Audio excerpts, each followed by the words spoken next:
You have an idea for a practice product and were wondering how to bring it to life. Practice prototyping techniques can help turn your concepts and visions into real prototypes.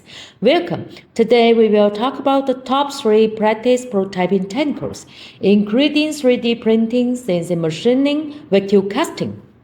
3D printing for rapid prototyping.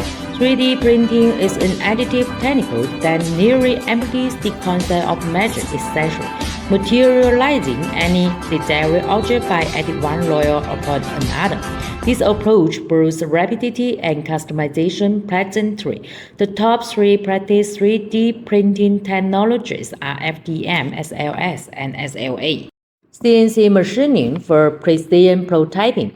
CNC machining presents a visible and rapid method for fabricating practice prototypes, particularly when precision is of the utmost importance. It employs a subtractive process involving the removal of material from a solid piece to achieve the desired shape consequently. It has limitations in producing practice prototypes with intricate geometries. CNC machining is easy to machine PMMA, ABS, POM, external materials. Vacuum casting for small batch prototyping, when multiple prototypes are essential for design refinement. Vacuum casting steps in a silicon mold of a master pattern, creates the blueprint for liquid practice replicates. This method is perfect for small batch production and the creation of fine detailed prototypes.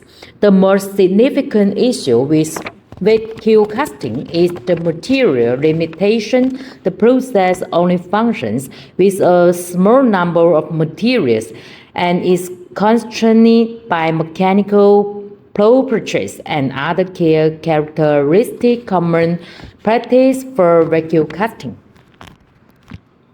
3D printing offers affordability for rapid iterations but may not be appropriate for prototypes that require functionality testing. CNC machining is ideal for precision prototyping but might not be suitable for designs with complex geometries. Vacuum casting is well suited for the detailed prototyping when requiring as well as for producing small batches. Selecting from these prototyping technologies from your practice prototyping project, you should base your decision on the intended purpose of the prototype and consider the capability of each prototyping technology. If you have any questions about your practice prototype project, please don't hesitate to contact Honpe Prototyping. We provide comprehensive manufacturing solutions and professional technical support all in one place. Remember to like and subscribe for more insight videos from Honpe Prototyping.